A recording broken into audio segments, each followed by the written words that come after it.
الحمد لله نحمده ونستعينه ونؤمن به ونتوكل عليه ونعوذ بالله من شرور أنفسنا ومن سيئات أعمالنا من يهده الله فلا مضل له ومن يضلله فلا هادي له أشهد أن لا إله إلا الله وحده لا شريك له وأشهد أن محمدا عبده ورسوله اللهم صل على محمد وعلى آل محمد كما صليت على إبراهيم وعلى آل إبراهيم وبارك على محمد وعلى آل محمد كما باركت على إبراهيم وعلى آل إبراهيم إنك حميد مجيد رب اشرح لي صدري ويسر لي أمري واحلل عقدة من لساني يفقهوا قولي وما توفيقي إلا بالله عليه توكلت وإليه أنيب أعوذ بالله من الشيطان الرجيم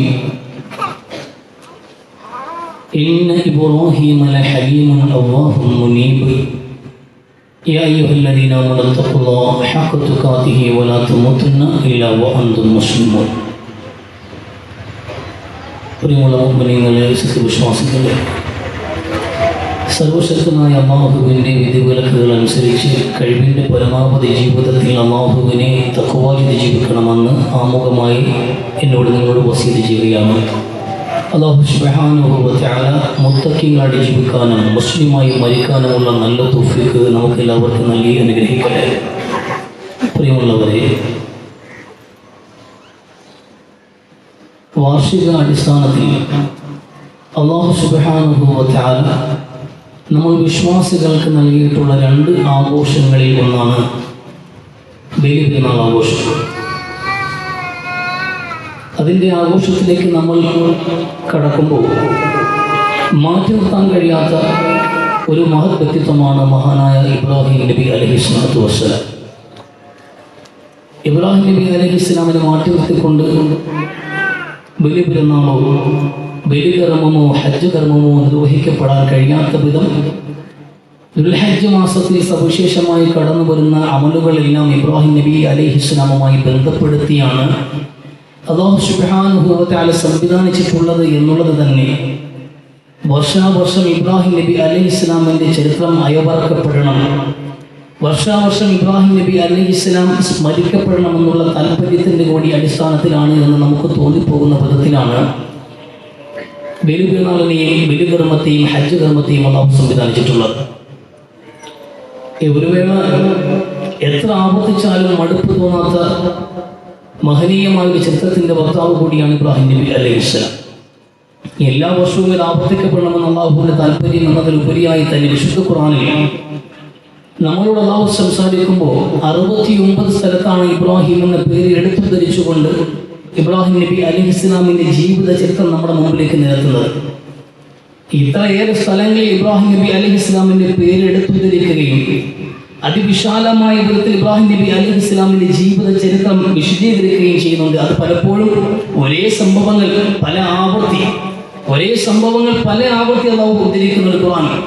എന്തിനാണ് ഈ 4000-ലേറെ വർഷങ്ങൾക്ക് മുമ്പ് ജീവിച്ച ഒരു മനുഷ്യനാണ് ഇബ്രാഹിം നബി അലൈഹിസ്സലാം. കൃത്യമായി നമുക്ക് കണക്കുകൾ അറിയില്ല എങ്കിൽ പോലും ഏകദേശം 4000-നും 5000-നും വർഷങ്ങൾക്ക് മുമ്പ് ജീവിച്ചിരുന്ന ഒരു പ്രവാചകനാണ് ഇബ്രാഹിം നബി അലൈഹിസ്സലാം. ആ ഇബ്രാഹിം നബി അലൈഹിസ്സലാമിൻ്റെ ജീവിത ചരിത്രം വിശുദ്ധ ഖുർആനിൽ ഇടം പിടിക്കുക, അതും ആവർത്തനത്തോടു കൂടി സംസാരിക്കുക. ഖുർആനാണെങ്കിലും AD 700 ശേഷമുള്ള മനുഷ്യർക്ക് ജീവിക്കാൻ വേണ്ടി അഭിഗതമായ ഗ്രന്ഥമാണ്. AD 700 ശേഷം ഈ 21-ാം നൂറ്റാണ്ടിൽ ജീവിക്കുന്ന നമ്മൾക്കടക്കം ലോകത്തിൻ്റെ അവസാനത്തെ മനുഷ്യൻ വരെ വരുന്ന ഓരോ മനുഷ്യനും ജീവിക്കാനുള്ള വഴികാട്ടിയായിട്ട് ഖുർആൻ അവതരിക്കുമ്പോൾ അതിനകത്ത് ഇബ്രാഹിം നബി അലൈഹിസ്സലാമിനെ ഇത്രയേറെ പ്രതിപാദിക്കേണ്ട ആവശ്യകതയുണ്ടായിരുന്നു.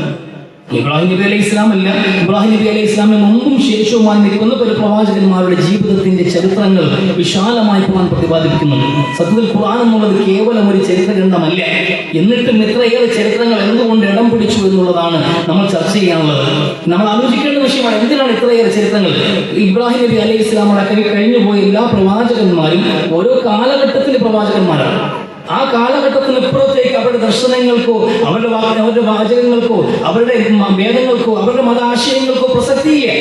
ഓരോ കാലഘട്ടത്തിലേക്ക് വന്ന പ്രവാചകന്മാർ ആ കാലഘട്ടത്തിനിപ്പുറത്തേക്ക് പരിഷ്കരിക്കപ്പെട്ട പുതിയ പതിപ്പുകൾ വേദഗ്രന്ഥങ്ങൾ പ്രവാചകന്മാർ വന്നപ്പോൾ അവർ അപ്രസക്തരായി തീർന്നു. അങ്ങനെയുള്ള ആ പ്രവാചകന്മാരുടെ ചരിത്രങ്ങൾ എന്തിനീ ഖുർആൻ വെട്ടിപ്പിടിക്കണം? വെറുതെ ഒരു കഥ പറയാൻ വേണ്ടി. മനുഷ്യന്റെ ഒരു ടെൻഡൻസി കഥകൾ കേട്ടിരിക്കാൻ മനുഷ്യൻ ഇഷ്ടമാണ് എന്നുള്ളത് കൊണ്ട് മനുഷ്യന്റെ ആസ്വാദന തലം കണക്കിലെടുത്തിട്ട് കഥകൾ പറഞ്ഞു പോയതല്ല അല്ലാഹു സുബ്ഹാനഹു വ തആല.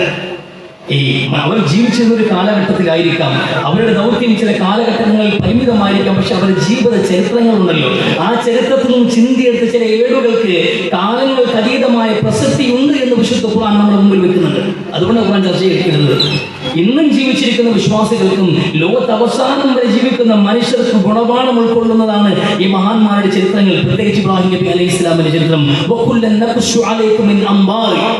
ഈ പ്രവാചകരെ, താങ്കൾക്ക് പൂർവികരായ പ്രവാചകന്മാരുടെ ചരിത്രങ്ങൾ ഞാൻ ഇങ്ങനെ വിവരിച്ചു നൽകിയത്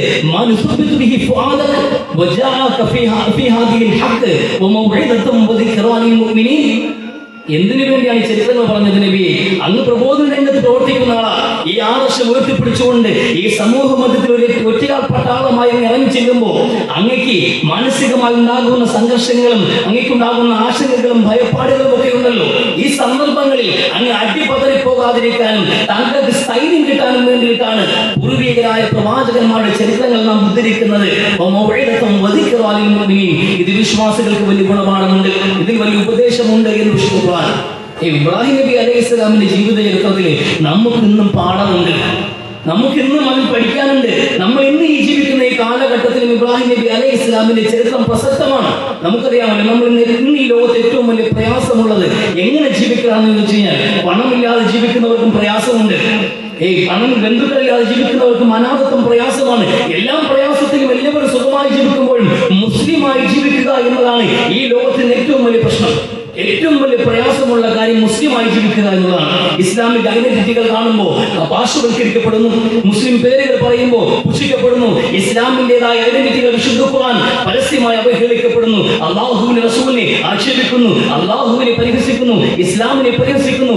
ആഗോളതലത്തിൽ തീവ്രവാദവും ഭീകരവാദവും ഇസ്ലാമിന്റെ മണ്ടയിൽ ചാപ്പ് കുത്തപ്പെടുന്നു. ഇതെല്ലാം കേട്ട് സഹിച്ചിട്ടാണ് ഒരു വിശ്വാസി മുസ്ലിമായി ഇവിടെ ജീവിക്കേണ്ടത്. ഇവിടെ എങ്ങനെ നമ്മൾ മുന്നോട്ട് പോകുമെന്നതിന്റെ നമ്മൾ ഈ വലിയൊരു ആൾക്കൂട്ടത്തിന് മുസ്ലിമായി ജീവിക്കുമ്പോഴും ഇത്തരം പ്രതിസന്ധികൾ കടന്നു വരുമ്പോൾ എങ്ങനെ പിടിച്ചു നിൽക്കുമെന്ന് ആലോചിക്കുന്ന വിശ്വാസികളുടെ മുമ്പിൽ ഇന്നും ഇബ്രാഹിം അലൈഹി സ്വലാത്തു വസ്സലാം ഒരു പാഠപുസ്തകമായി നിൽക്കുന്നുണ്ട്. അദ്ദേഹം ഒരൊറ്റ മനുഷ്യനായിക്കൊണ്ടാണ് ഈ പ്രശ്നങ്ങളെല്ലാം അതിജീവിച്ചത്. ഈ പ്രശ്നങ്ങൾ അന്നുണ്ടായിരുന്നു. ഇബ്രാഹിം നബിയെ ഒരു സമൂഹമുണ്ട്, സ്വന്തം വീടിനകത്ത് നിന്ന് ഈ പിതാവ് തുടങ്ങിയിട്ട് കൂട്ടുകാരും കുടുംബക്കാരും നാട്ടുകാരും ഒന്നടങ്കം ആക്ഷേപിക്കുകയും വെറുക്കുകയും ഒറ്റപ്പെടുത്തുകയും അദ്ദേഹത്തെ വേട്ടയാടുകയും ചെയ്യുമ്പോഴും അദ്ദേഹം ആദർശം വിട്ടുകളയാതെ അടിയുറച്ച ഈ മാനോട് നിലകൊണ്ട ഇബ്രാഹിം നബി അലൈഹി ഇസ്ലാം അതേ ഒരു ഒറ്റയാൾ പട്ടാളമായി ഈ ആദർശം ഉയർത്തിപ്പിടിക്കാൻ നിന്ന ആ ഇബ്രാഹിം നബി അലൈഹി ഇസ്ലാമിന്റെ ആദർശ ധീരതയിൽ നമുക്ക് മാതൃകയുണ്ട്. ഇന്ന് നമുക്ക് ഏറ്റവും വലിയ പ്രശ്നം ജനങ്ങൾ പാർശ്വവൽക്കരിക്കുന്നതിനുപരിയായിട്ട് അധികാരി വർഗങ്ങളെല്ലാം ഇസ്ലാമിനെതിരെ കൈകോർത്ത് പിടിക്കുന്നു എന്നുള്ള വലിയ ഭയമാണ് നമുക്ക്. ഇവിടുത്തെ അധികാരി കൂട്ടങ്ങള് ഭരണത്തിന്റെയും കിരീടവും ചെങ്കോലും ഏറിയവരെല്ലാം ഇസ്ലാമിനെ തകർക്കുന്നതിൽ വലിയ തരത്തിലുള്ള സഹായങ്ങൾ പരസ്പരം വെക്കുകയും തെരുവ് പട്ടികളെ പോലെ നായ്ക്കളെ അഴിച്ചുവിടുന്നത് പോലെ മുസ്ലിങ്ങളെ കൊന്നെടുക്കാൻ വേണ്ടി മൗനാനുവാദം കൊടുത്തുകൊണ്ട് ഭീകരവാദികളെ ഇറക്കി വിടുമ്പോൾ ഇന്നലെ 9 വീടുകളാണ്, 9 മുസ്ലിം വീടുകളാണ് മഹാരാഷ്ട്രയിൽ ഇന്നലെ ഇടിച്ചു തകർത്തത്. ബീഫ് ഫ്രിഡ്ജിൽ വെച്ചു എന്ന് പറഞ്ഞിട്ട് 9 വീടുകൾ. കഴിഞ്ഞ ദിവസം ഇന്ന് കൽപ്പ് പെരുന്നാൾ മുസ്കരിക്കാൻ യു.പിയിൽ കർശനമായ നിർദ്ദേശങ്ങൾ. യു.പിയിൽ പള്ളി കോമ്പൗണ്ടിന് പുറത്തേക്ക് ഒരു സഫ് പോലും കടന്നു വരാൻ പാടില്ല, ഡ്രോൺ വെച്ചിട്ട് നിരീക്ഷിക്കും, പുറത്തുള്ളവരെല്ലാം അറസ്റ്റ് ചെയ്ത് നീക്കുമെന്നുള്ള തീരുമാനങ്ങൾ അധികാരത്തിന്റെ തിണ്ണബലം കൊണ്ട് വിശ്വാസികളെ ഭീതിപ്പെടുത്താനും ഭയപ്പെടുത്തി കീഴ്പ്പെടുത്താനുമുള്ള ശ്രമങ്ങളുടെ ഭാഗമായി നടക്കുന്ന ഇത്തരം നടപടികൾ ഇതൊന്നും കണ്ടിട്ട് ഭയപ്പെടേണ്ടവരല്ല വിശ്വാസികള്.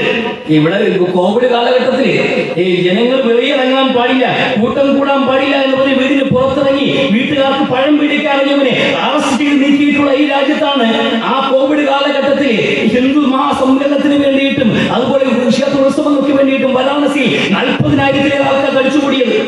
അന്നൊരു പ്രശ്നമായിരുന്നില്ല യു.പി ഗവൺമെന്റിന്. പക്ഷേ ഇന്ന് മുസ്ലിങ്ങൾ നമസ്കരിക്കാൻ വേണ്ടി സഫ് കെട്ടുമ്പോൾ പള്ളി കോമ്പൗണ്ടിന് പുറത്തൊരു വരി വന്നാൽ കർശനമായ നടപടി ഉണ്ടാകുമെന്ന് പറയുകയും എന്ന 2 മുസ്ലിം പണ്ഡിതന്മാരെ ഇലക്ഷനെ തുടർന്ന് പച്ചയ്ക്ക് വെട്ടിക്കൊന്നപ്പോ ഒരു നടപടിയും ഉണ്ടായിട്ടില്ല എന്നുള്ളത് വാസ്തവമാണ്. ഈ യാഥാർത്ഥ്യങ്ങളൊക്കെ നിൽക്കുമ്പോൾ ഈ അധികാരി വർഗങ്ങളെല്ലാം ഇസ്ലാമിന് ആധിപത്യം ഉറപ്പിക്കാൻ വേണ്ടി ശ്രമിക്കുമ്പോൾ അവിടെയാണ് മഹാനായ ഇബ്രാഹിം നബി അലൈഹി ഇസ്ലാമിന്റെ ചരിത്രം നമ്മൾ വിലയിരുത്തേണ്ടത്. മഹാനായ ഇബ്രാഹിം നബി അലൈഹി ഇസ്ലാം ഇതേ അധികാര വർഗത്തിന്റെ നമ്രൂദിന്റെ കോട്ടകത്തെ കടന്നിരുന്നു. അല്ലാഹു നൽകിയ അധികാരത്തിന്റെ തിണ്ണബലം കൊണ്ട് ഇബ്രാഹിമിനോട് തർക്കിച്ചൊരു നമ്രൂദ് ഇതേ അധികാരത്തിന്റെയും സ്വാധീനം കൊണ്ടിട്ടാണ് ഇബ്രാഹിമിനെ തർക്കിച്ചത് ആരാണ് എന്റെ ദൈവമെന്ന്. അധികാരികളുടെ മുമ്പിൽ ഒരു മടിയുമില്ലാതെ ഇബ്രാഹിം നബി അലൈഹി സ്വലാം പറഞ്ഞു, റബ്ബിയല്ലദീ യുഹ്യീ വയുമീത്ത്, എന്റെ ദൈവം ജീവിപ്പിക്കുന്നവരും മരിപ്പിക്കുന്നവരുമാണെന്ന്. എന്റെ എല്ലാവരും ജീവൻ നൽകിയവനാണ് എന്റെ ദൈവം, എല്ലാവർക്കും മരണം വിധിക്കുന്നവനും എന്റെ ദൈവമാണെന്ന്. അയാൾ ഉടനെ ഒരു രണ്ടാൾക്കാരെ കൊണ്ട് വിളിച്ചിട്ട് ഒരാളെ തട്ടി, ഒരാളെ പറഞ്ഞു വിട്ടു, ഞാൻ ജീവിപ്പിക്കുകയും മരിപ്പിക്കുകയും ചെയ്യുമെന്ന്. ഞാനും ജീവിപ്പിക്കുകയും മരിപ്പിക്കുകയും ചെയ്യുമെന്ന് ഇബ്രാഹിം നബി അലൈഹി ഇസ്ലാമിന്റെ മുമ്പിൽ ആ കാണിച്ച പ്രവൃത്തി ഉണ്ടല്ലോ. ഒരു വലിയ ആൾക്കൂട്ടത്തിന്റെ മുമ്പിൽ ഇബ്രാഹിം എന്ന ഏകദൈവ വിശ്വാസിയും നമ്രൂദ് എന്ന ആൾ ദൈവവും അധികാരത്തിന്റെ ബലത്തിൽ സ്വയം ദൈവങ്ങളായി അവരോധിക്കുന്ന ആധുനിക നമ്രൂദുമാരുള്ള കാലഘട്ടത്തിൽ ആ ചരിത്രം വലിയ പ്രസക്തമാണ്. ഒരു വലിയ ആൾക്കൂട്ടത്തിന് മുമ്പിൽ വെച്ച് ഒരാളെ കൊന്നുകളഞ്ഞു, ഒരാളും എതിർക്കൊരു വാക്ക് പറഞ്ഞില്ലേ, എന്തിന് അന്യായമായ അയാളെ കൊന്നുകളഞ്ഞു എന്ന്, എന്തിന് അന്യായമായ ആ മനുഷ്യനെ കൊന്നുകളഞ്ഞു എന്ന് ഒരു എതിർ വാക്ക് പോലും ഉയർന്നു വരാത്ത ജനങ്ങളെല്ലാം നിസ്സംഗതയോടെ നോക്കി നിൽക്കുന്ന ആ മനുഷ്യരുടെ മധ്യത്തിൽ നിന്നുകൊണ്ട് ഇബ്രാഹിം നബി അലൈഹി സ്വലാം ആലോചിച്ചതെന്തായിരിക്കും, ഒരുപക്ഷെ എന്നെയും കൊന്നാൽ ഒരാളും നോക്കില്ല, ഒരാളും അരുതേക്കെന്ന് പറയില്ല, അപ്പൊ ഞാൻ എതിർത്ത് സംസാരിച്ചാൽ എന്നെയും കൊന്നു കളയുമെന്നുള്ള ആ അവസ്ഥയിൽ പോലും ഇബ്രാഹിം നബി അലൈഹി സ്വലാം പറഞ്ഞത്, എന്നാൽ പിന്നെ ഒരു കാര്യം കൂടി പറയട്ടെ, കിഴക്ക് നിന്നെ പടച്ചവൻ സൂര്യനെ ഉദിപ്പിക്കുന്നു, നാളെ മുതൽ പടിഞ്ഞാറ് ഉദിക്കട്ടെ നിങ്ങളെ കൊണ്ട് പറ്റുമെങ്കിൽ എന്ന്. അധികാരവർഗത്തിന്റെയും ആ ദൈവങ്ങളുടെയും മുഖം മൂടി വലിച്ചു കയറിയ ആദർശീയതയുണ്ടല്ലോ, അത് നമുക്കിന്ന് മാതൃകയുണ്ട്. നമ്മൾ ഈ ആദർശത്തിൽ അടിയുറച്ചു നിൽക്കുമ്പോൾ ഇബ്രാഹിം നബി അലൈഹി സ്വലാം ഒറ്റയാളായി നേരിട്ടുള്ള പ്രശ്നങ്ങൾ നമ്മൾ ഇന്ന് ആൾക്കൂട്ടങ്ങളായി നേരിടേണ്ടി വരും. അപ്പോഴും ആദർശത്തിൽ തെല്ലും വ്യത്യാസം വരാതെ, ഒരു ഇഞ്ച് പോലും പുറകോട്ട് പോകാതെ ലാ ഇലാഹ ഇല്ലല്ലാഹ് അടിയുറച്ചു നിന്ന് ഈമാനോടെ ജീവിച്ച് ഈമാനോടെ മരിക്കാൻ ഈ കാലഘട്ടങ്ങളിലും ഇബ്രാഹിം നബി അലൈഹി സ്വലാമിന്റെ ചരിത്രം എന്നുള്ളത് വിശ്വാസികൾക്ക് വീട് നൽകിക്കൊണ്ടേയിരിക്കും. ഇതൊരു മാതൃകയാണ്. ഒന്നാമത്. രണ്ടാമത്, ഇബ്രാഹിം നബി അലൈഹി ഇസ്ലാമുമായി ബന്ധപ്പെട്ട് നമ്മൾ ഏറ്റവും നന്നായി മനസ്സിലാക്കുന്നത് അദ്ദേഹത്തിന്റെ സമർപ്പണ മനോഭാവമാണ്. അദ്ദേഹത്തിന്റെ ജീവിതത്തിൽ അല്ലാഹു സുബ്ഹാനഹു വ തആല ഏറ്റവും പ്രിയപ്പെട്ടവരെ ഏറ്റവും നന്നായി പരീക്ഷിക്കുമെന്ന് പറഞ്ഞതുപോലെ ഇഷ്ടപ്പെട്ടവനെ കഷ്ടപ്പെടുത്തുന്ന ഒരു രീതിയാണ് അല്ലാഹുവിന്റേത്. മൻ അഹബ്ബ ഖൗമൻ ഇബ്തലാഹു മൻ കുന്ന നബി സ്വല്ലല്ലാഹു അലൈഹി വസല്ലം. ഏറെ ഇഷ്ടപ്പെട്ടത് കൊണ്ട് ആർക്കും കൊടുക്കാത്ത കുറെ പരീക്ഷണങ്ങൾ ഇബ്രാഹിം നബി അലൈഹി ഇസ്ലാമിന് കൊടുത്തു. എത്രത്തോളം നീ സത്യമാർഗത്തിൽ സമർപ്പണമുള്ളവനാണ് എന്നറിയാൻ വേണ്ടി അതിന്റെ തീവ്രതയുടെ അങ്ങേയറ്റത്ത് സ്വന്തം മകന്റെ കഴുത്തിൽ കത്തിവെക്കാൻ പറഞ്ഞ നിമിഷമുണ്ട് അല്ലാഹുവിന്റെ കൽപ്പനയായിട്ട്. ആർക്ക് സമയത്തും ഒരു വിറയൽ പോലും ഇല്ലാതൊരു പിതാവ് സ്വന്തം മകന്റെ കഴുത്തിൽ കത്തിവെക്കുമ്പോ ഈ കഥ കേട്ട് മടുത്തത് കൊണ്ട് അതിന് ഗൗരവം നിങ്ങൾക്ക് തോന്നില്ല. സ്വന്തം മക്കൾ ഓടി വന്ന് തലയിലേക്ക് വീണ് കാലിന്റെ മുട്ടുമുറിയുമ്പോ നമുക്കുണ്ടാവുന്ന വേദനയാണ് നമ്മൾ ആലോചിക്കാനുള്ളത്. സ്വന്തം മകന്റെ കഴുത്തിൽ ഒരു പിതാവ് കത്തിവെക്കാൻ എന്തിനാ? അല്ലാഹു പറഞ്ഞതിന്റെ പേരിൽ ഒരു മുന്നും അമാന്തമില്ലാതെ ഒരു ആശങ്കകളുമില്ലാതെ അല്ലാഹുവിനെ അനുസരിക്കാൻ തയ്യാറായി ഇബ്രാഹിം നബി അലൈഹി ഇസ്ലാം. അത് വല്ലാത്തൊരു പരീക്ഷണം തന്നെയായിരുന്നു എന്ന് അല്ലാഹു പറയാണ്. അത് ചെറിയ ഘട്ടമായിരുന്നു, അങ്ങനെ കണക്കാക്കല്ലേ. ഇബ്രാഹിം നബി അലൈഹി ഇസ്ലാമിന്റെ ആ ത്യാഗമുണ്ട്, ആ പരീക്ഷണ ഘട്ടത്തിൽ അദ്ദേഹം അല്ലാഹുവിനെ അനുസരിച്ച അനുസരണം അത് അസാധ്യമായിരുന്നു എന്ന് അല്ലാഹു പറയാണ്. അത്ര വലിയ ഫലിതമായ പുത്രപദം എന്നുള്ളത് അത്ര എളുപ്പമുള്ളതല്ല. പുത്രബലി എന്നുള്ളത് അത്ര എളുപ്പമുള്ള ഒരു പരീക്ഷണമായില്ല, ആർക്കും കൊടുക്കാത്തൊരു പരീക്ഷണം. ആ പരീക്ഷയും പാസ്സായി മഹാനായ ഇബ്രാഹിം നബി അലൈഹി ഇസ്ലാം. അതുകൊണ്ട് അദ്ദേഹത്തെ കുറിച്ച് പിന്നെ അല്ലാഹു പറഞ്ഞത് പിൻഗാമികൾക്കിടയിൽ ഇബ്രാഹിം ചർച്ച ചെയ്യപ്പെടണമെന്നുള്ള അല്ലാഹുവിന്റെ തീരുമാനം അവിടെയാണ്. ഇന്ന് നമ്മൾ ബലിയെടുക്കുന്നുണ്ടെങ്കിൽ ഈ ദിവസത്തിൽ നമ്മൾ ചെയ്യുന്ന ഏറ്റവും വലിയ പുണ്യം ബലി പെരുന്നാൾ ദിവസത്തിൽ ബലികർമ്മമാണ് ഏറ്റവും വലിയ പുണ്യം എന്ന് റസൂലുള്ളാഹി സ്വല്ലല്ലാഹു അലൈഹി വസല്ലം പഠിപ്പിക്കുന്നുണ്ടെങ്കിൽ ഇന്നും നമ്മൾ ഓർക്കുന്നത് ഇബ്രാഹിം നബി അലൈഹി ഇസ്ലാമിന്റെ എന്തിയ സമർപ്പണ മനോഭാവമാണ്. അതിൽ നമുക്ക് വലിയ മാതൃകയുണ്ട്. അതിൽ വലിയ മാതൃകയുണ്ട്. അല്ലാഹുവിനെ വലദിക്റുല്ലാഹി അക്ബർ ഇബ്രാഹിം നബി ജീവിതം കൊണ്ട് തെളിയിച്ച യാഥാർത്ഥ്യമുണ്ട്. എനിക്ക് അല്ലാഹുവിന്റെ മക്കളെന്നല്ല, കുടുംബമെന്നല്ല, സമ്പത്തെന്നല്ല, രാജ്യങ്ങളെന്നല്ല, എല്ലാത്തിനും മീതെ അല്ലാഹുവിനെ നീയാണല്ലോ. വലദിക്റുല്ലാഹി അക്ബർ വല്ലദീന ആമനു അഷ്ദു ഹബ്ബൻ ലില്ലാ. യഥാർത്ഥ വിശ്വാസികൾ അങ്ങനെയാകണം. നമുക്ക് ഏറ്റവും പ്രിയപ്പെട്ടത് അല്ലാഹുവായി മാറുമ്പോഴാണ് നമ്മൾ ഇബ്രാഹിമിന്റെ പാതയിലേക്ക് എത്തുക. മറ്റെന്തിനേക്കാളും അല്ലാഹു നമുക്ക് പ്രിയപ്പെട്ടവരാകണം. അപ്പോൾ അല്ലാഹുവിന്റെ മാർഗത്തിൽ ഇബ്രാഹിം ജീവിച്ചതുപോലെ ജീവിതം നമുക്ക് നയിക്കാൻ കഴിയും. ഇനി ഒന്ന് പറയാനുള്ളത് ഇബ്രാഹിം നബി അലൈഹി ഇസ്ലാമുമായി ബന്ധപ്പെട്ട് പറയാനുള്ള ഒരു കാര്യം, അല്ലാഹു കൊടുത്തൊരു സർട്ടിഫിക്കറ്റ് ആണ്, അല്ലാഹു കൊടുത്തൊരു അംഗീകാരമാണ്. ഇന്ന ഇബ്രാഹിമ ലഹലീമുൻ അവ്വാഹുൻ മുനീബ്. ഇത് പറഞ്ഞൊരു സന്ദർഭം കൂടി ഉണ്ട്. ഒന്നാമത് വെയിലായി തുടങ്ങിയിട്ടുണ്ട്, ആരും ഇരുന്ന് വിഷയമാണ്. ഈ ഒരു കാര്യം കൂടി പറയുന്നുണ്ട്.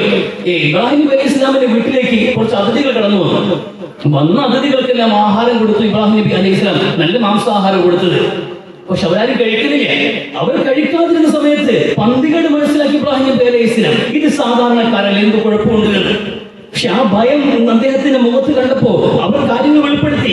ഭയക്കേണ്ട, ഞങ്ങൾ മലക്കുകളാണ്, ഞങ്ങൾ വന്നിരിക്കുന്നത് ലൂത്ത് നബി അലൈഹി ഇസ്ലാമിന്റെ സമൂഹത്തിന് ആദാബുമായി വന്നവരാണ് എന്ന്. പക്ഷെ കൂട്ടത്തിൽ നിങ്ങൾക്കൊരു സന്തോഷ വാർത്തയുണ്ട് കേട്ടോ. നിങ്ങൾക്കൊരു സന്തോഷം കൂടി പറഞ്ഞിട്ട് പോകാൻ വേണ്ടി ഇവിടെ കയറിയെന്ന്, നിങ്ങൾക്ക് ഇസ്ഹാഖ് എന്നൊരു മകൻ ജനിക്കാൻ പോകുന്നുവെന്ന്. ഈ സാറ ഈ വാർദ്ധക്യത്തിൽ നിങ്ങൾക്ക് അള്ളാഹു ഒരു സന്താനത്തെ കൂടി നൽകാൻ തീരുമാനിച്ചിരിക്കുന്നുവെന്ന സന്തോഷം കൂടി അറിയിക്കാൻ വേണ്ടി വന്നതാണെന്ന്.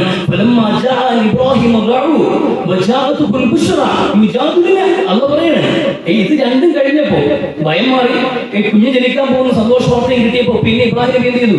അള്ളാഹുവിനോട് തർക്കിക്കുകയാണ്. അള്ളാഹു അത് എന്തെങ്കിലും മാറ്റാൻ പറ്റൂലേ, ഒന്നും തിരുത്തണമെന്ന്. എന്താ അള്ളാഹു പറയാണ്, യുജാദിലുനെ എങ്ങോട്ട് തർക്കിക്കുന്നു? ലൂത്ത് നബി അലൈഹി ഇസ്ലാമിന്റെ സമൂഹത്തിലുള്ള ശിക്ഷയുടെ വിഷയത്തിൽ അള്ളാഹു ഒഴിവാക്കരുത്, അവർ പാവം ജനങ്ങളാണ്. ഇബ്രാഹിം നബി അലൈഹി ഇസ്ലാം അള്ളാഹുവിനോട് പറയാണ്, അള്ളാഹു പാടില്ല, ആ കൗമിനെ ശിക്ഷിക്കാൻ പാടില്ലാണ്. ഏത് ഇബ്രാഹിം നബി അലൈഹി ഇസ്ലാം സ്വന്തം മകനെ അറുക്കാൻ പറഞ്ഞപ്പോ ഒരു ചർച്ചയ്ക്ക് പോലും നിൽക്കാതെ അള്ളാഹു വേണോ, എന്റെ മോനെ ഞാൻ അറുക്കണോ, എന്റെ കൈ കൊണ്ട് അറുക്കണോ എന്ന് ചോദിച്ചിട്ടില്ല. എന്റെ മകനെ എടുക്കണോ അള്ളാഹു എന്ന് ചോദിച്ചിട്ടില്ല. മകനെയും ഭാര്യയും കൊണ്ടുപോയി ഒഴിവാക്കാൻ അറേബ്യയുടെ താഴ്വരയിൽ കൊണ്ട് ഉപേക്ഷിക്കാൻ പറഞ്ഞപ്പോ അള്ളാഹുവേ അന്ന് ഞാൻ ഒഴിവാക്കണോ, അവരെ ഞാൻ ചേർത്ത് പിടിക്കേണ്ട സമയമല്ലേ, പിഞ്ചു കുഞ്ഞാണല്ല എന്ന് ന്യായം പറഞ്ഞിട്ടില്ല. മക്കളെ മാറ്റി നിർത്താൻ പറഞ്ഞപ്പോഴും ഭാര്യയെ മാറ്റി നിർത്താൻ പറഞ്ഞപ്പോഴും മകനെ ബലി കൊടുക്കാൻ പറഞ്ഞപ്പോഴും ഒരു വാക്ക് പോലും ചർച്ചയ്ക്ക് നിൽക്കാത്ത ഇബ്രാഹിം നബി അലൈഹി ഇസ്ലാം അള്ളാഹുവിനോട് തർക്കിക്കാണ്. അള്ളാഹുവേ യൂത്ത് സമൂഹത്തിന് യൂത്തിന്റെ ജനതയുടെ ശിക്ഷ മാറ്റണം അള്ളാഹുവേ. എന്നിട്ട് അള്ളാഹുവിന് ശേഷം മറുപടി പറയുന്നുണ്ട്. അതിനിടയിൽ ഒരു വാചകം കൂടി പറഞ്ഞു പോയി അള്ളാഹു. അതിന് മറുപടി ആയില്ല, ഇബ്രാഹിമെ വിട്ടുകട, അത് നിന്റെ കാര്യത്തിൽ നിൽക്കുന്നതല്ല, നിന്റെ ചർച്ചയിൽ ഒതുങ്ങുന്നതല്ല, അത് അള്ളാഹുവിന്റെ തീരുമാനമാണ്, നടക്കും എന്ന് പറയുന്നതിനിടയിൽ അള്ള പറഞ്ഞൊരു വാചകമുണ്ട്. എന്റെ ഇബ്രാഹിം ഉണ്ടല്ലോ, ഈ തർക്കിച്ച തർക്കത്തെ അള്ളാഹു എന്തുവേ മനുഷ്യൻ എന്നോട് തർക്കിക്കാറായോ എന്നല്ല പറഞ്ഞത്. എന്റെ ഇബ്രാഹിം ഉണ്ടല്ലോ, എന്റെ ഇബ്രാഹിമ ഹലീമുൻ അല്ലാഹു മുനീബ്, അവൻ ഭയങ്കര ദയാലുവാണ്. എന്റെ ഇബ്രാഹിം ഉണ്ടല്ലോ, അദ്ദേഹം വലിയ സഹനശീലമുള്ളവനും വലിയ ദയാലുവാണ്. പാപികളായ മനുഷ്യരാണെങ്കിൽ പോലും അവർക്ക് ദോഷമുണ്ടാകുന്നതെന്നും അദ്ദേഹത്തിന് ഇഷ്ടമില്ല എന്ന് മഹാനായ ഇബ്രാഹിം നബി അലൈഹി ഇസ്ലാമിനെ കുറിച്ച് എന്റെ അള്ളാഹു സംസാരിക്കുന്നത്. എന്റെ ഇബ്രാഹിം എന്ന് എത്ര അഭിമാനത്തോടെയാണ് ആ ഖലീലായ ഇബ്രാഹിമിനെ കുറിച്ച് ഖുർആൻ സംസാരിക്കുന്നത്. അത് നമ്മുടെ മുമ്പിൽ വെക്കുകയാണ്. എന്റെ ഇബ്രാഹിം എന്നെ ധിക്കരിച്ച ഒരു സമൂഹത്തിന്റെ ഞാൻ ഇറക്കിയ അദാബിനെ ചോദ്യം ചെയ്യുമ്പോൾ എന്നെ ധിക്കരിക്കലല്ല അവന്റെ ഉദ്ദേശം. അവൻ അവിടെ സംസാരിച്ചത് പാപങ്ങളായ ജനങ്ങളുടെ അദാബ് ഒഴിവാക്കാൻ വേണ്ടിയിട്ടാണ്. ആ കാരുണ്യമാണ് നമുക്ക് വേണ്ടത്. ആ ഇബ്രാഹിം നബി അലൈഹി ഇസ്ലാമിന്റെ സഹാനുഭൂതിയാണ് നമുക്ക് വേണ്ടത്. ആ ദയാവായ്പാണ് നമുക്ക് വേണ്ടത്. നമുക്ക് ചുറ്റും ഒരുപാട് മനുഷ്യരുണ്ട്, നമ്മുടെ ഒരു നല്ല നോട്ടത്തിന് വേണ്ടി കാത്തിരിക്കുന്നവർ. വിയറ്റ്നാമിന്റെ യുദ്ധം കഴിഞ്ഞ തെരുവോരത്തൂടെ കടന്നുപോയ സോക്രട്ടീസ് ഉണ്ടല്ലോ, നടന്നു പോകുമ്പോ ടോൾസ്റ്റോയ് നടന്നു പോകുമ്പോ അവിടെ കൊണ്ടൊരു കാഴ്ചയുണ്ട്. വയോധികനായ ഒരു വൃദ്ധൻ, കവിളുകൾ പിഴിഞ്ഞ് കണ്ണുകൾ പിഴിഞ്ഞ് യുദ്ധവും പട്ടിണിയും കാരണം ക്ഷയിച്ചു പോയ ഒരു മനുഷ്യന്റെ കോലം കണ്ടിട്ട് അയാളെ സഹായിക്കണമെന്ന് തോന്നി. ആ മനുഷ്യൻ കണ്ണുകൾ കൊണ്ട് യാചിക്കുന്നുണ്ടായിരുന്നു. കണ്ണുകൾ കൊണ്ടുള്ള ആ യാചന കണ്ട് മനസ്സിലാക്കിയിട്ട് സ്വന്തം കീശയിലേക്ക് കൈയിട്ടെന്തെങ്കിലും കൊടുക്കാമെന്ന് കണക്കാക്കി കൈയിട്ടുമ്പോ ഈ മനുഷ്യൻ വലിയ വിപ്രാളത്തോടെ ആർത്തിയോടെ ആകാംക്ഷയോടെ ഈ ടോസ്റ്റോയുടെ അടുക്കിലേക്ക് ഓടി വന്നു. അടുത്ത് വന്നപ്പോ ഇയാൾ പോക്കറ്റ് കൈയിട്ടപ്പോൾ മനസ്സിലായി പോക്കറ്റൊന്നുമില്ല, പോക്കറ്റിനകത്തൊന്നുമില്ലാന്ന്. ഇതെങ്ങനെ വെറും കൈ പുറത്തെടുക്കുമെന്നുള്ള ആശങ്കയായി. ആ കണ്ണിൽ കണ്ട് തിളക്കം കണ്ടപ്പോ അയാൾ ഒന്നുമില്ല എന്ന് പറയാൻ പോലും കഴിയാത്ത അവസ്ഥ. അവസാനം പോക്കറ്റിൽ നിന്ന് കൈയെടുത്ത് നേരെ കെട്ടി ആ മനുഷ്യനെ പിടിച്ചിട്ട് പറഞ്ഞു, എന്റെ പൊന്നു സഹോദര, നിനക്ക് തരാൻ എന്റെ കയ്യിൽ ഒന്നുമില്ലല്ലോടോ ഒന്നും. ആ മനുഷ്യൻ നെഞ്ചിലേക്ക് ചേർന്ന് വിധിപ്പിക്കാതിട്ട് പറഞ്ഞു, നിങ്ങൾ എന്ന് തന്നതാണ് എനിക്ക് ഏറ്റവും വലിയ സമ്മാനമെന്ന്. എന്നെ സഹോദര എന്ന്, മൈ ബ്രദർ എന്ന് വിളിച്ചൊരു വാചകമുണ്ടല്ലോ, എന്നെ ചേർത്ത് പിടിക്കാൻ കാണിച്ച മനസ്സുണ്ടല്ലോ, എനിക്കിത് മതി, കുറെ ദിവസത്തേക്ക് ഇത് മതിയാകുമെന്ന് പറഞ്ഞൊരു മനുഷ്യൻ വിധിപ്പിക്കറിയുന്ന ഒരു കാഴ്ചയുണ്ട്. ലോകത്ത് ഒരുപാട് മനുഷ്യർ ഇതുപോലെ ഒരു ചേർത്ത് ആണത്തിൽ ആഗ്രഹിക്കുന്നുണ്ട്. ഒരുപാട് പേര് നല്ലൊരു വാചകം കാത്തിരിക്കുന്നുണ്ട്, ഒരു കൈ സഹായം പ്രതീക്ഷിക്കുന്നുണ്ട്. നല്ലൊരു വാചകം ഒരു വിശ്വാസിയോട് പറയും, നല്ലൊരു വാക്ക്, അത് സദഖയേക്കാൾ കൂലിയുണ്ട് എന്ന് ആദരവായ റസൂൽ സ്വല്ലല്ലാഹു അലൈഹി വസല്ലം. ആഘോഷങ്ങളും സന്തോഷങ്ങളുമായി നമ്മൾ നിറഞ്ഞു ജീവിക്കുമ്പോൾ നമ്മൾ ആലോചിക്കാതെ മറന്നു പോകാതിരിക്കാൻ ഒരുപാട് സമൂഹങ്ങളുണ്ട്. ഇന്നലെയും പെരുന്നാൾ നമസ്കരിച്ച ഒരു സമൂഹം പലസ്തീന്റെ മണ്ണിൽ ഇടിഞ്ഞു തകർന്ന കെട്ടിടങ്ങൾക്ക് നടുവിൽ, ശവക്കൂനകൾക്ക് നടുവിലായിട്ട് ഒരു സമൂഹം, ഒഴിഞ്ഞ കാലുകളും മുറിഞ്ഞ കാലുകളും ഇനിയും ഉണങ്ങാത്ത മുറിവുകളുമായിട്ട് ഒരു സമൂഹം എവിടെയോ തടിച്ചുകൂടിയിട്ട് അല്ലാഹു തക്ബീർ ചൊല്ലി നമസ്കരിച്ച് എഴുന്നേറ്റ് പോയ ഒരു സമൂഹമുണ്ടല്ലോ. ഇന്നും ഈ മണ്ണിൽ ജീവിക്കുമ്പോൾ നമുക്ക് അങ്ങനെയൊന്നും ഉറക്കെ ചിരിച്ചുകൊണ്ട് ഈ ഭൂമി ജീവിക്കാൻ കഴിയില്ല. അതുകൊണ്ട് അവരെ മറന്നു പോകാൻ പാടില്ല. ഈ രാജ്യത്തടക്കം മുസ്ലിങ്ങൾ അനുഭവിക്കുന്ന കിരാതമായ പീഡനങ്ങളും താടനങ്ങളും മറന്നുകൊണ്ട് ഒരു ആഘോഷവും വിശ്വാസിക്ക് കഴിയില്ല. അതോടൊപ്പം തന്നെ മതമേതായാലും മനുഷ്യനെ നന്നായാൽ മതി എന്ന് പറയുന്നതിനപ്പുറത്തേക്ക് മനുഷ്യൻ ഏത് ജാതിയായാലും ഏത് വർണ്ണമായാലും ഏത് വലിപ്പത്തിലുള്ളവനാണെങ്കിലും ഏത് ദേശക്കാരനാണെങ്കിലും ഏത് ഭാഷക്കാരനാണെങ്കിലും മനുഷ്യനെന്ന പരിഗണന അവൻ നൽകപ്പെടേണ്ടതുണ്ട്. അവന്റെ സങ്കടങ്ങൾ നിന്റെ സങ്കടമാകേണ്ടതുണ്ട്. ഇബ്രാഹിം നബി അലൈഹി ഇസ്ലാം ലൂത്ത് സമൂഹത്തിലെ ആഭാസന്മാർക്ക് വേണ്ടിയിട്ടാണ് ദയ കാണിച്ചിട്ടുള്ളത് എങ്കിൽ എത്ര വലിയ ആഭാസനോടും ദയ കാണിക്കുന്ന ആ വിശാലമായ കാരുണ്യമായിരിക്കണം വിശ്വാസിയുടെ അന്തരംഗം എന്നുള്ളത് ഇബ്രാഹിം നബി അലൈഹി ഇസ്ലാമിന്റെ അധ്യാപനമാണ്. വർഷാവർഷം കടന്നു വരുന്ന ഇബ്രാഹിം ഈ സ്മരണകളിൽ കടന്നു പോകുമ്പോൾ അത് ജീവിതത്തിലേക്ക് പകർത്താൻ നമ്മൾ വിശ്വാസികൾക്ക് കഴിയണം. അവിടെയാണ് ഓരോ പെരുന്നാളുകൾക്കും വിജയം ഉണ്ടാവുക. അല്ലാഹു സുബ്ഹാനഹു വ തആല ചിന്തിക്കാനും പ്രവർത്തിക്കാനും തൗഫീഖ് നൽകി അനുഗ്രഹിക്കട്ടെ. പിന്നെ ഒരു കാര്യം ഓർമ്മപ്പെടുത്താനുള്ളത്, ഇവിടെ നിർത്തിയാണ് കഴിഞ്ഞു നമ്മുടെ ഈ ഇതുമായി ബന്ധപ്പെട്ട് ഇതിനൊരു വലിയ ചിലവുള്ള കാര്യങ്ങളാണ്. ഇങ്ങനൊരു ഗാഥ സംഘടിപ്പിക്കണമെങ്കിലും അതുമായി ബന്ധപ്പെട്ട കാര്യങ്ങളും മതപരമായ കാര്യങ്ങളൊക്കെ വിശ്വാസികളുടെ സഹകരണത്തിലൂടെ കടന്നു പോകുന്നതാണ്. അപ്പോൾ അതുകൊണ്ട് ഇവിടെ ബക്കറ്റ് വെച്ചിട്ടുണ്ട്. കഴിവിന്റെ പരമാവധി ഈദ് ദിനത്തിൽ ദാനം ചെയ്യുക എന്നുള്ളത് അത് വളരെയേറെ പ്രതിഫലമുള്ള കാര്യമാണ്. അല്ലാഹു റസൂൽ സ്വല്ലല്ലാഹു അലൈഹി വസല്ലം തങ്ങളുടെ ഉപദേശങ്ങൾ കേട്ടിട്ട് പെരുന്നാൾ ദിവസത്തിൽ സ്ത്രീകളും പുരുഷന്മാരും ഒക്കെ വളരെ വിശാലമായ ദാനങ്ങൾ ചെയ്ത് കഴിഞ്ഞ് കടന്നു പോയവരുമാണ്. അതുകൊണ്ട് ഈ നല്ല ദിവസങ്ങളിൽ നല്ല അവസരങ്ങൾ കഴിവിന്റെ പരമാവധി ഉപയോഗപ്പെടുത്തുക.